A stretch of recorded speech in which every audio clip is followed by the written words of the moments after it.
It's one thing you can accept your child if they're born a certain way, but it's another in the hands of someone else. I knew eventually, and not eventually, as the years keep going on, this is something that's gonna affect her for the rest of her life.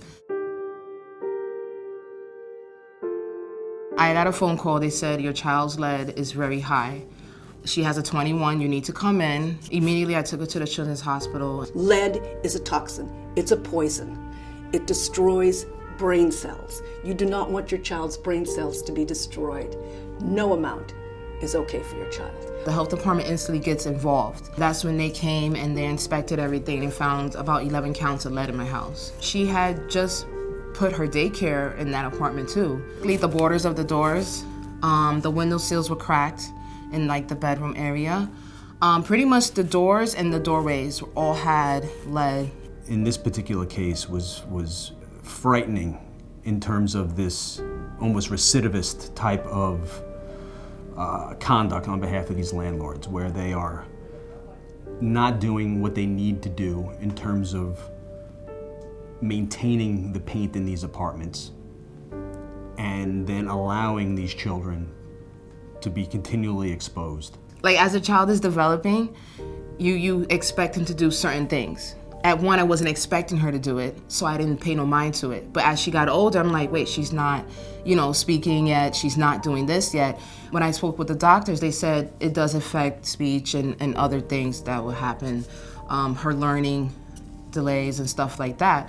Indeed, the brain is still being affected, but we don't begin to be alerted until the milestones are not reached and other things happen. It's frustrating as a parent because you're not only trying to teach your child in general to learn, you have to teach a child who completely is not processing things. This is irreversible. The child will, as the child grows into adulthood, will indeed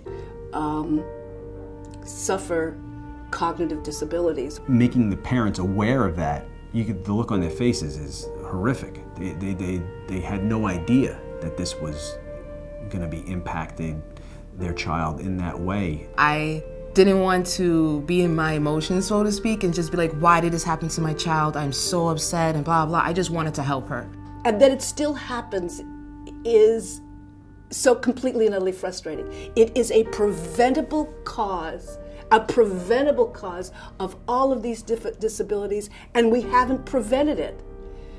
That it's still happening is more than I can bear, because I see the profound effects it has on children, and I see the frustrations and the lost lives. For these landlords, like I said, they're horrible people, and stop being so cheap. You get so much money out of these buildings, and all the parents want is to have a good, safe home for their children.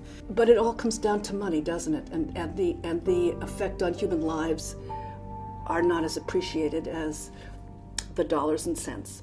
Maybe they should have taken some of the money and the profit that they made and removed all the lead paint. Yes, it's expensive, but from that point forward, you can be rest assured that there will be no other child ever exposed in that building ever again once those steps are taken and that money is spent.